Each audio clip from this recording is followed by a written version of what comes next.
تو मोहतरम सामीन, नमाज के मसाइल की हमारी नशिस्तें चल रही हैं और इसमें हम कोशिश करते हैं कि नमाज के उन मसाइल को डिस्कस करते हैं जो आम लोगों को पेश आते रहते हैं।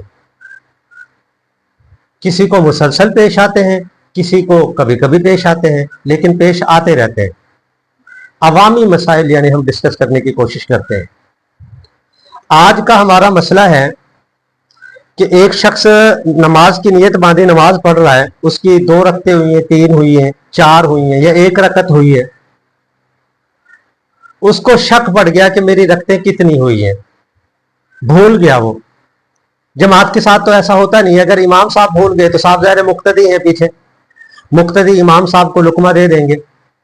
सारी की सारी जमात तो नहीं भूल जाती ना, 5, 7, 10 लोग तो होते हैं पीछे। अगर इमाम साहब को शक पड़ भी गया है, वो अगर बैठ गए हैं जबकि बैठना नहीं था, तो मुक्तदी लुकमा दे देते हैं। ऐसे ही इमाम साहब खड़े हो गए हैं जबकि खड़ा होना नहीं था, बैठना था, तो मुक्तदी तब भी लुकमा दे देते हैं। लेकिन एक बंदा अकेला नमाज पढ़ रहा है, वो फराइज की नमाज भी हो सकती है, वो सुन्नतों की नमाज भी हो सकती है, वो नवाफिल भी हो सकते हैं। उसको शक पड़ गया कि रकतें 2 हुई हैं कि 3 हुई हैं, या 3 हुई है कि 4 हुई है, या 1 हुई है। क्योंकि हमारी नमाज भी तो बदकिस्मती से ऐसी है ना कि हमें होश ही नहीं होता कि हम नमाज में अल्लाह के सामने खड़े हुए हैं। तो मोहतरम सामीन, अब इसकी क्या शक्ल बन सकती है जिस शख्स को अपनी नमाज के अंदर ही शक पड़ गया है?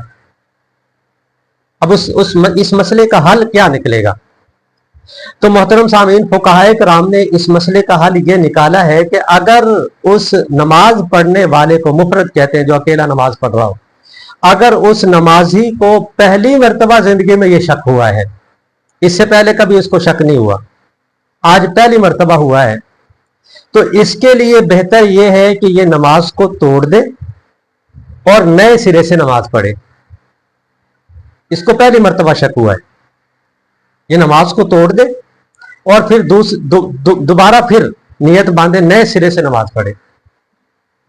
और अगर इसके साथ अक्सर ही ऐसा होता रहता है, इसे अक्सर जो है ना वो शक पड़ता रहता है कि 2 रकतें हुई हैं कि 3 हुई हैं, 3 हुई हैं कि 4 हुई हैं, अक्सर ये शक की बीमारी में मुब्तला है। अब इसके लिए क्या हुक्म है, शरीयत ने इसके लिए क्या हुक्म रखा है? तो मोहतरम सामीन, फुक़हाए किराम इस मसले के बारे में फरमाते हैं कि इसका देखा जाएगा गालिब गुमान किस तरफ है। मिसाल के तौर पे इसे शक पड़ा है कि 2 रकतें हुई हैं कि 3 हुई हैं। अब इसका गालिब गुमान देखा जाएगा कि गालिब गुमान 2 है या 3 है। अगर गालिब गुमान 2 की तरफ जा रहा है तो ये अपनी 2 समझते हुए बाकी नमाज को पूरा करेगा। वो इसकी 2 रकतें हो गई हैं। अब ये अगर 4 रकतों वाली नमाज पढ़ रहा था तो तीसरी और चौथी रकत फिर पढ़ेगा। और अगर इसका गुमान गया कि 3 रकतें हो गई हैं, गालिब गुमान ये है कि 3 रकतें हो गई हैं, तो फिर ये अपनी 4 रकतों वाली नमाज है तो चौथी रकत को पूरा कर लेगा। यानी जिस तरफ भी इसका गालिब गुमान जाएगा, जो भी इस गालिब ज्यादा गुमान जिस तरफ जा रहा है, 3 की तरफ जा रहा है तो 3 हुई है, 4 की तरफ जा रहा है तो 4 हुई है।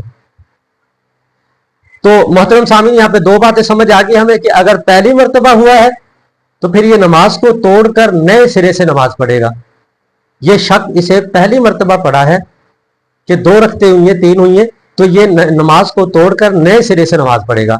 और दूसरी बात ये हमें समझ आई कि अगर इसको कई मर्तबा ये शक पड़ता ही रहता है, अक्सर ही पड़ता रहता है ये शक, तो फिर ये गालिब गुमान को देखेगा कि गालिब गुमान किस तरफ है। अगर 2 की तरफ है तो 2 समझते हुए बाकी नमाज को पूरा करेगा, और अगर 3 की तरफ गालिब गुमान है तो 3 समझते हुए बाकी नमाज को ये अपनी को पूरी कर लेगा।